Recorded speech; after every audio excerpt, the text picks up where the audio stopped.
Today I'll be discussing Chapter 1 of the textbook. Chapter 1 focused a lot on the instruments, how to take care of them, and their origins. First of all, it went over the history of the instruments in the orchestra, and I believe that this is something that could be seen as important so the teachers can know the background of where the instruments came from and aren't just picking up the instruments, just playing them without knowing any historical context.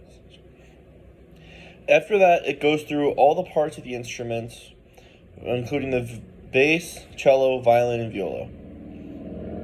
While they have many similar parts to the instruments, they do have a few differences between them, yet knowing all of the parts of the instruments will greatly help you as a teacher, so you will know what needs to be fixed if something is broken, or different ways to describe the instruments to the students in ways that they can use the instruments.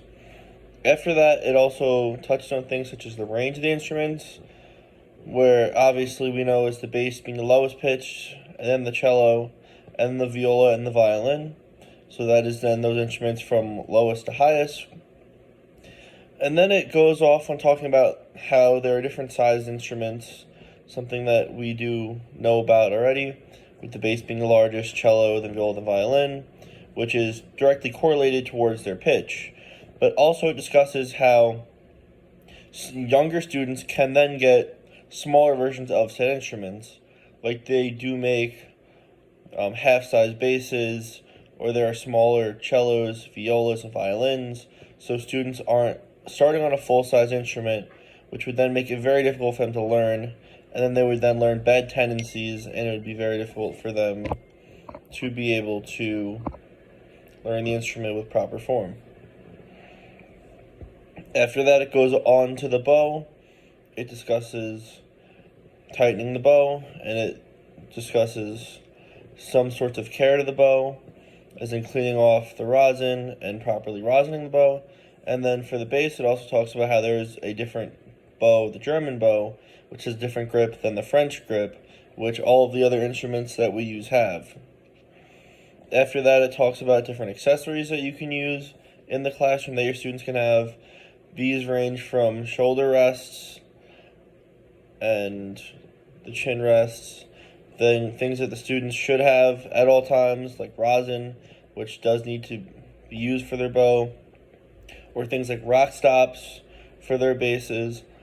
And then it goes on to other things like metronomes and humidifiers, which aren't necessarily things that the students need specifically right off the bat, but could be very helpful for musicians, especially if they want to go further past things like elementary school in orchestra. And then it goes into talking about getting different instruments for the school system. It'll talk about trying to determine the number of instruments you want for your program, how many students need to rent out from the school. Then this is also talking to different dealerships, trying to price them out and have them basically bid with each other so you can try and get the best value then for your instruments. So then you're not spending all of your school's money, or you still have room in the budget to be able to purchase these.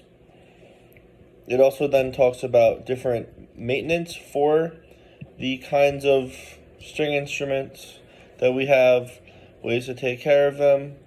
These are all things that should be taught towards the students, ways that they can start these habits while they're young. And then goes through a checklist of all the different problems that instruments can have and whether a student can fix them themselves, or most of the time it will be the teacher fixing them.